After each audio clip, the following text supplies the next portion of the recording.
नमस्कार मित्रों, संस्कृत जीवन में आप सभी का स्वागत है।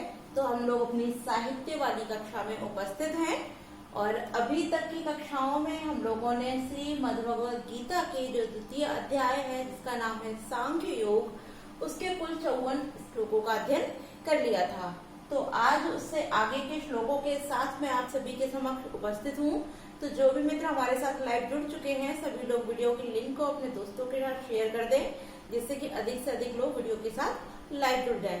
साथ ही साथ यदि आप सभी को वीडियो अच्छी लगती है तो वीडियो को लाइक अवश्य किया कीजिए। तो कल के श्लोक में 54वें श्लोक में हम लोगों ने अध्ययन किया था कि अर्जुन ने जब श्री कृष्ण ने अर्जुन को स्थित प्रज्ञ अर्थात बुद्धि से युक्त, वो भी समभाव की बुद्धि से युक्त होने और वैराग्य को धारण कर योग पद को प्राप्त करने के लिए जब उपदेश दिया, तब उत्सुकता वश अर्जुन ने भी श्री कृष्ण से प्रश्न किया था कि हे श्री कृष्ण, स्थित प्रज्ञ और समाधि में लीन होने वाला जो व्यक्ति होता है जिसको योगी कहते हैं, वह उसकी परिभाषा क्या होती है, तात्पर्य उसका लक्षण क्या होता है और वह किस प्रकार से बोलता है, किस प्रकार से योग आसन में बैठता है और किस प्रकार से चलता है। तो आगे के जो श्लोक हैं इसमें जैसा कि यहाँ लिखा हुआ भी है, श्री भगवान वाच कि जब अर्जुन श्री कृष्ण से प्रश्न पूछते हैं उत्सुकतावश, तब आगे के जो 55, 56, 57, 58 जो आगे के श्लोक हैं, इन सभी श्लोकों में भगवान श्री कृष्ण उन अर्जुन के उन प्रश्नों का उत्तर देते हुए उनसे कहते हैं। तो आइए हम देखते हैं कि भगवान श्री कृष्ण अर्जुन से क्या कहते हैं। तो श्री भगवान वाच तात्पर्य श्री कृष्ण कहते हैं, प्रजहाति यदा कामान आप सभी लोग मेरे साथ उच्चारित कीजिए, प्रजहाति यदा कामान सर्वान पार्थ मनोगतान। यहाँ सर्वान पर हलंत है, ये हलंत छूट गया, सर्वान पार्थ मनोगतान आत्मन्येवात्मन संतुष्टः स्थित प्रज्ञस् तदोच्यते। तो अब यहाँ श्री कृष्ण जी कहते हैं कि यदा अर्थात जब आत्मनि एव आत्मनः, यहाँ जब हम संधि विच्छेद करेंगे तो हो जाएगा आत्मनि धन एव धन आत्मना और फिर हो जाएगा तुष्टः। अगर आप संधि को नहीं समझ पा रहे हैं तो हम यहाँ भिन्न भिन्न करके इसको लिख देते हैं, आत्मनि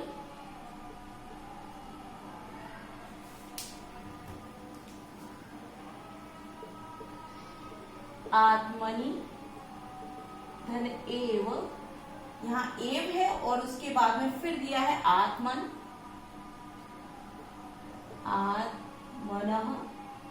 और उसके बाद में फिर हो जाएगा हमारा तुष्ट। तब अब यहाँ हम इसका विचार विमर्श कर लेते हैं कि यहाँ जो संधियां हैं वो कौन कौन सी हैं। तो आत्मनि धन एव यहाँ यड़ संधि हो जाती है और एव के बाद पुनः आत्मनः होने से यहाँ दीर्घ स्वर संधि हो जाती है। तत्पश्चात आत्मनः और धन तुष्टः, तब यहाँ विसर्ग संधि हो जाती है और उसके पश्चात तुष्टः जो दिया यानी कि आत्मनि धन एव में यड़ संधि होगी और एव धन आत्मनः यहाँ दीर्घ स्वर संधि हो जाएगी और आत्मनः धन तुष्ट यहाँ विसर्ग संधि हमारी हो जाती है। तो यहाँ कहते हैं कि आत्मनि आत्मा में, एव माने ही, आत्मना आत्मा को, तुष्ट माने संतुष्ट करते हुए अर्थात होते हुए। कौन? हे पार्थ। अब यहाँ कहते हैं श्री कृष्ण जी अर्जुन से कहते हैं कि हे पार्थ, जब आत्मा में ही आत्मा को संतुष्ट करते हुए कामान, यहाँ सर्वान लिखे, सर्वान सभी, मनोगतान मनोगत, कामान कामनाओं को जो प्रजहाति तात्पर्य त्याग देता है।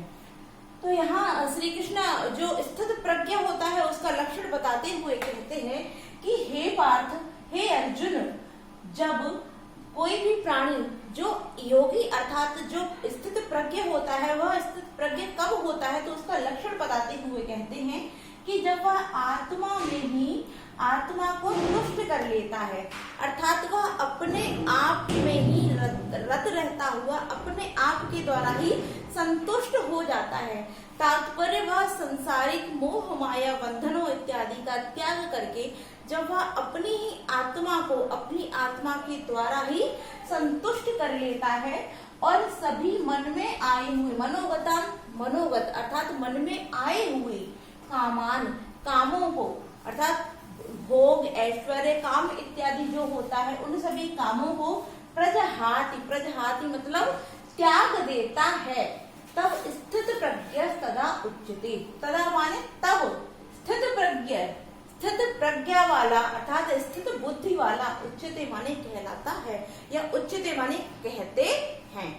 हे अर्जुन, क्योंकि यहाँ अर्जुन श्री कृष्ण से यही पूछते हैं कि हे भगवान, आपने यह तो बता दिया कि योग को धारण करो, पहले वैराग्य को धारण करो और जब तुम वैरागी हो जाओगे तब तुम पुनः ही योग का आचरण करने लगोगे और योगी बन जाओगे। तो आप मुझे ये बताइए कि योगी व्यक्ति जो होते हैं वो किस प्रकार से होते हैं, उनकी क्या परिभाषा होती है, उनके क्या लक्षण होते हैं, वह किस प्रकार से बोलते हैं, कैसे बैठते हैं, कैसे चलते हैं।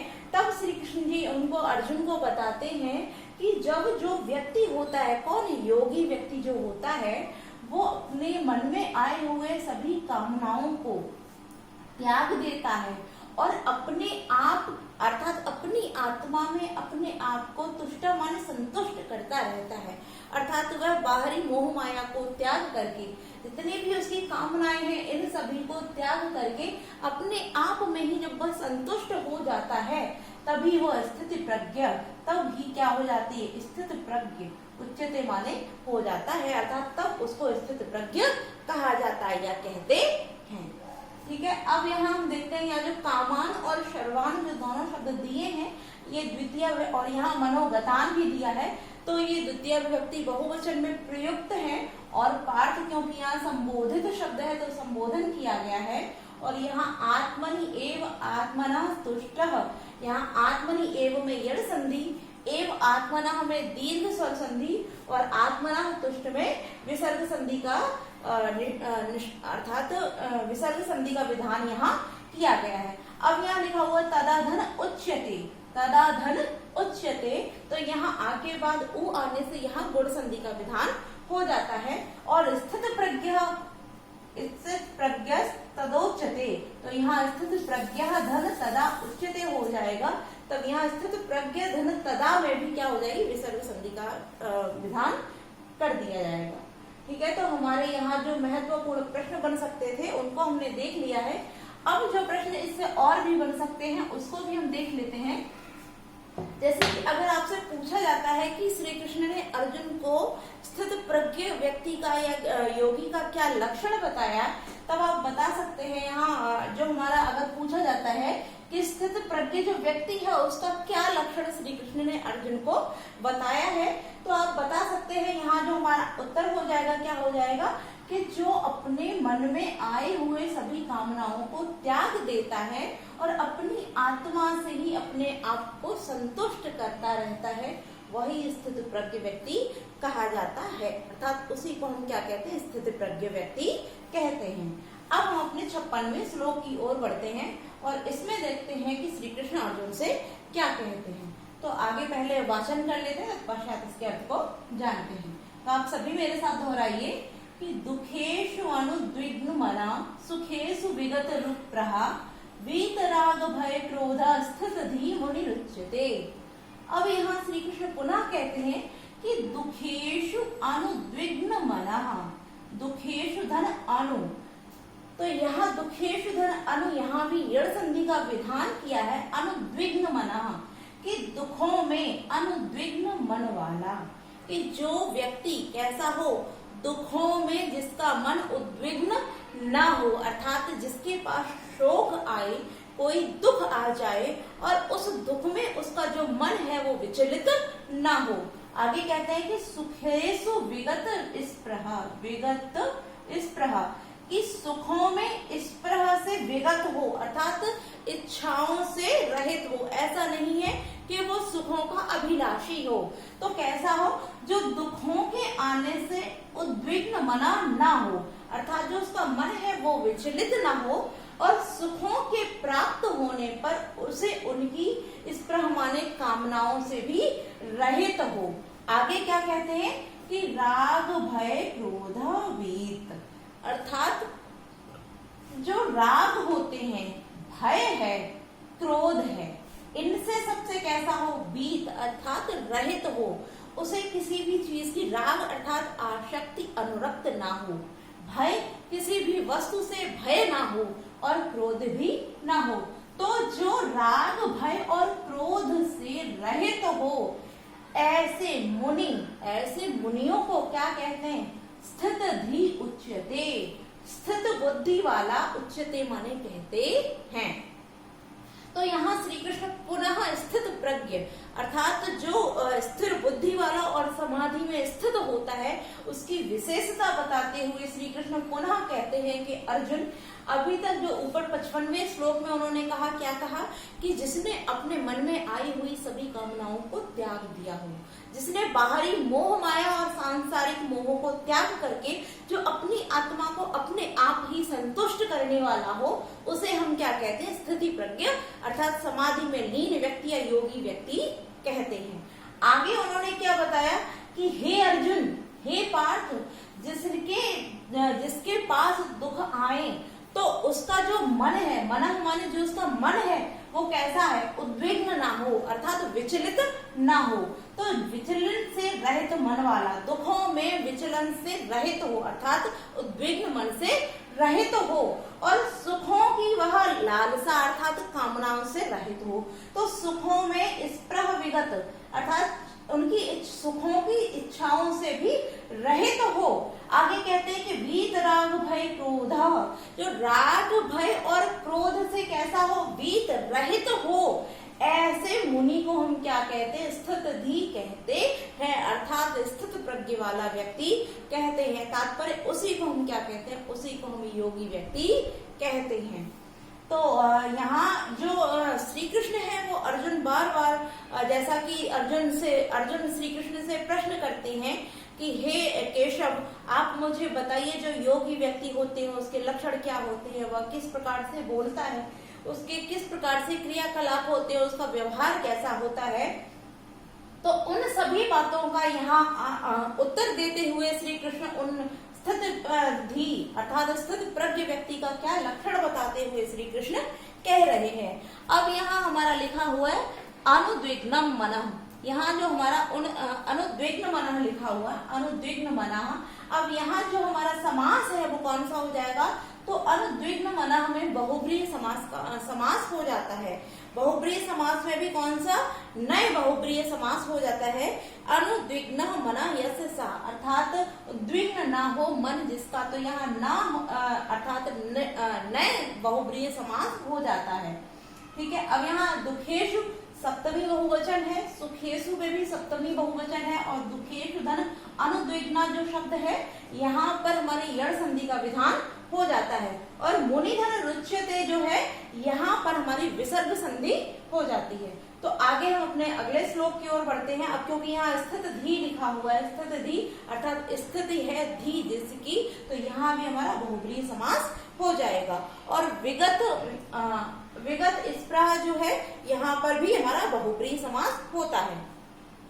अब हम अपना अगला श्लोक देखते हैं 57वां। इसमें क्या कहते हैं, तो आप सभी पहले देख लीजिए, वाचन कर लेते हैं इसका। यह सर्वत्रानभिस्नेहस्ततत् प्राप्य शुभाशुभम नाभिनंदति ना द्वेष्टि तस्य प्रज्ञा प्रतिष्ठिता। अब यहाँ भी पुनः कहते हैं कि उसको प्रज्ञा प्रतिष्ठित अर्थात उसको हम प्रज्ञा स्थित कहते हैं। किसको कहते हैं, तो इसके लिए ऊपर यहाँ लक्षण बता रहे हैं कि हे अर्जुन, हम उसकी बुद्धि स्थित है ऐसा कहते हैं। अब लक्षण क्या है उसको भी देखते हैं। या माने जो सर्वत्र चारों ओर से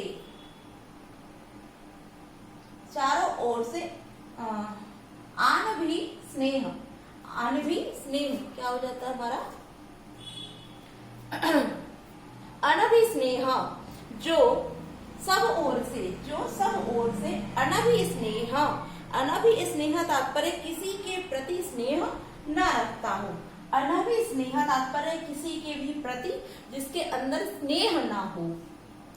तो जो सब ओर से अभिस्नेह अर्थात किसी के प्रति भी जिसके प्रति वो क्या नहीं रखता है, स्नेह नहीं रखता है, वहां यहाँ 2 बार तत तत दिया है, तत तत।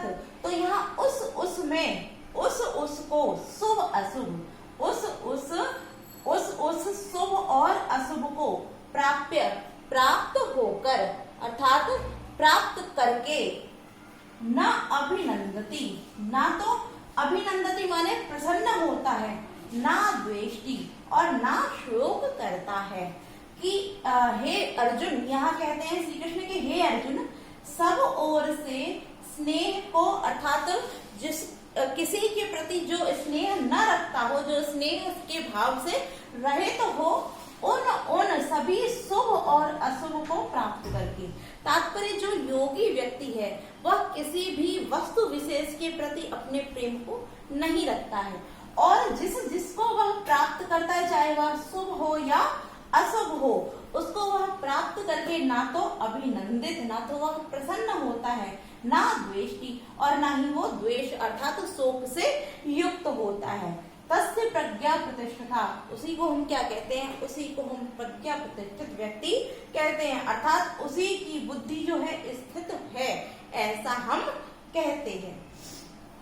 तो यहाँ जो सर्वत्र अनभिन्न स्नेह, यहाँ हमारा जो संधि है वो दीर्घ स्वर संधि हो जाती है, जैसा कि आप सभी समझ रहे हैं। यहाँ बहुत अर्थात दीर्घ संधि आप सभी ने पढ़ी है।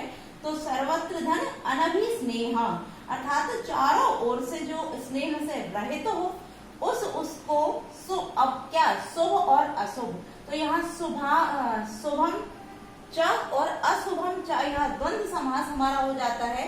न अभिनंदती, नाभिनंदती जो हुआ यहाँ भी दीर्घ स्वर संधि हो जाती है। और तस्य प्रज्ञा प्रतिष्ठिता, तो यहाँ प्राप्य जो है, प्राप्य में हमारा लेप प्रत्यय का विधान कर दिया जाता है। अब हम इसके अर्थ को एक बार पुनः देख लेते हैं। तो श्री कृष्ण अर्जुन से कहते हैं कि हे अर्जुन, जो सब ओर से स्नेहों से रहित है, उस शुभ और अशुभ को प्राप्त होकर, अर्थात चाहे तो उसको शुभ प्राप्त हो जाए तो उसमें वह आनंदित नहीं होता है, और चाहे उसको अशुभ प्राप्त हो तब उसमें वह द्वेष अर्थात शोक से भी रहित होता है। उसी को हम प्रज्ञा प्रतिष्ठित कहते हैं, अर्थात उसी को हम स्थित बुद्धि वाला कहते हैं। अब अपना अंतिम श्लोक देख लेते हैं। आप पहले उच्चारित कर लीजिए। यदा संहरते चायम कूर्मो अंगानीव सर्वसः इंद्रियार्थेभ्य तस्य प्रज्ञा प्रतिष्ठिता। अब यहाँ 58वें श्लोक में भी पुनः कह दिया गया है तस्य प्रज्ञा प्रतिष्ठिता, अर्थात उसको प्रज्ञा प्रतिष्ठित कहते हैं। अब किसको कहते हैं प्रज्ञा प्रतिष्ठित, पुनः देख लेते हैं। तो यहाँ कहते हैं अर्जुन को। अब यहाँ जिस प्रकार, यहाँ सबसे पहले अर्थ को देखते हैं, तत्पश्चात इसकी जो उपमा करके श्री कृष्ण अर्जुन को समझा रहे हैं उसको बाद में देखेंगे। तो पहले यहाँ कह रहे हैं कि इंद्रियाणी, इंद्रियाणी अर्थात इंद्रियों को, इंद्रियार्थेभ्य इंद्रियों से, अर्थात इंद्रियों को इंद्रियार्थेभ्य अर्थात इंद्रिय विषयों से, च माने और, अयम माने जो योगी व्यक्ति होते हैं वो क्या करते हैं, इंद्रियों को इंद्रिय विषयों से अर्थात इंद्रिय जन्य जो विषय होते हैं, तात्पर्य चाहे हम आंखों से जब देखते हैं तभी हमको किसी चीज की लालसा होती है, कामना होती है, अर्थात जो हमारी 5 कर्मेंद्रियां होती हैं, ज्ञानेंद्रियां होती हैं, इन्हीं के द्वारा हम इस सांसारिक मोह माया में फंसे रहते हैं। तो इन इंद्रियों के विकार से ही उत्पन्न जो विषय विकार होते हैं उनके विषय में कहा जा रहा है कि जो इंद्रियार्थेभ्य अर्थात इंद्रियों के जो विषय होते हैं उनसे, इंद्रियाणी इंद्रियों को, कौन, अयम, अयम कौन, यह योगी व्यक्ति। और जो योगी व्यक्ति इंद्रियार्थ विषयों से अपनी इंद्रियों को जब संहरते अर्थात खींच लेते हैं, हटा लेते हैं या दूर कर देते हैं, तस्य प्रज्ञा प्रतिष्ठिता, उसी को प्रज्ञा प्रतिष्ठित कहते हैं, अर्थात उसी को हम स्थित बुद्धि वाला कहते हैं। तात्पर्य हम उसी को क्या कहते हैं, उसी को हम योगी व्यक्ति कहते हैं। अब किस प्रकार से, तो यहाँ लिखा हुआ है पूर्व, पूर्व माने होता है कछुआ, सर्वसः सब ओर से अंगानी अपने अंगों को, एवं माने समान। तो जिस प्रकार से जो कछुआ होता है वो क्या करता है, समेट ले, सहरते माने समेट लेता है। कि जो कछुआ होता है वो किसी भी खतरे को जब देखता है तो उसके ऊपर आपने देखा होगा एक कठोर सा आवरण होता है, वह उस आवरण के अंदर अपने सभी अंगों को छुपा करके उसके अंदर रख लेता है। तो यहाँ कछुए का ही उदाहरण देते हुए श्री कृष्ण कहते हैं कि जब जिस पूर्व माने जो कछुआ है वो सब ओर से अंगों को समेट लेता है अर्थात खींच लेता है, एवं माने उसी प्रकार इंद्रियार्थेभ्य अर्थात इंद्रिय के जो विषय विकार होते हैं उनसे अपनी इंद्रियों को, अयम माने यह योगी जब, यदा माने जब, संहरते माने खींच लेते हैं या समेट लेते हैं, तब उनकी जो बुद्धि होती है वो कैसी होती है, स्थित हो जाती है। कि जब कछुआ किसी भी खतरे को भांपता है और वह अपने सब ओर से अपने अंगों को खींच करके उस अपने आवरण के अंदर छुपा लेता है, उसी प्रकार से इंद्रिय विषय विकारों को देख करके जब योगी क्या करता है, अपनी इंद्रियों को उस ओर से हटा लेता है अर्थात अपनी इंद्रियों को समेट लेता है, तब क्या हो जाता है, तभी उसकी जो बुद्धि है वो स्थित हो जाती है अर्थात वह योगी व्यक्ति हो जाता है। तो यहाँ ये सभी जो हमारे उदाहरण दिए जा रहे हैं, यहाँ श्री कृष्ण अर्जुन को स्थित प्रज्ञ व्यक्ति के लक्षणों के विषय में बताते हुए कह रहे हैं, क्योंकि जैसा कि अर्जुन ने पूछा ही था कि हे केशव, स्थित प्रज्ञ या समाधि में लीन जो व्यक्ति होता है उसके क्या क्या लक्षण होते हैं, आप उन लक्षणों को मुझसे कहिए। तो उन सभी लक्षणों को बताते हुए श्री कृष्ण यहाँ कह रहे हैं। तो इस प्रकार इन सभी श्लोकों में हमने देखा कि जो योगी व्यक्ति है उन सभी के ये जो अर्थात स्थित प्रज्ञ या समाधि में लीन जो व्यक्ति होता है उसके लक्षणों को यहाँ बता रहे हैं। प्रथम श्लोक में उन्होंने बताया कि जो अपनी आत्मा को अपने आप ही संतुष्ट करता है और सभी काम और मन में आए हुए भावों को जो त्याग देता है उसको हम स्थित प्रज्ञ कहते हैं। अगले श्लोक में उन्होंने क्या बताया कि जिसको दुख प्राप्त हो जाए तो वो उसका जो मन है वो विचलित नहीं होता, सुख प्राप्त हो तो वो कामनाओं का अभिलाषी नहीं होता है और राग भय क्रोध से भी रहित होता है, उसको हम स्थित प्रज्ञ व्यक्ति कहते हैं। आगे कहा उन्होंने कि जो स्नेह से सब ओर से रहित होता है और उसको जो शुभ चाहे अशुभ जो भी प्राप्त होता है ना तो उनसे वो प्रसन्न होता है ना ही वो उनमें द्वेष करता है, उसको हम क्या कहते हैं, उसको हम स्थित प्रज्ञ व्यक्ति कहते हैं। और तत्पश्चात बताते हैं कि जिस प्रकार कछुआ अपने लिए खतरों को देखकर अपने अंगों को समेट लेता है, उसी प्रकार इंद्रिय विषयों को देख करके जो अपनी इंद्रियों को उस ओर से समेट लेता है अर्थात हटा लेता है, ऐसे व्यक्तियों को भी हम स्थित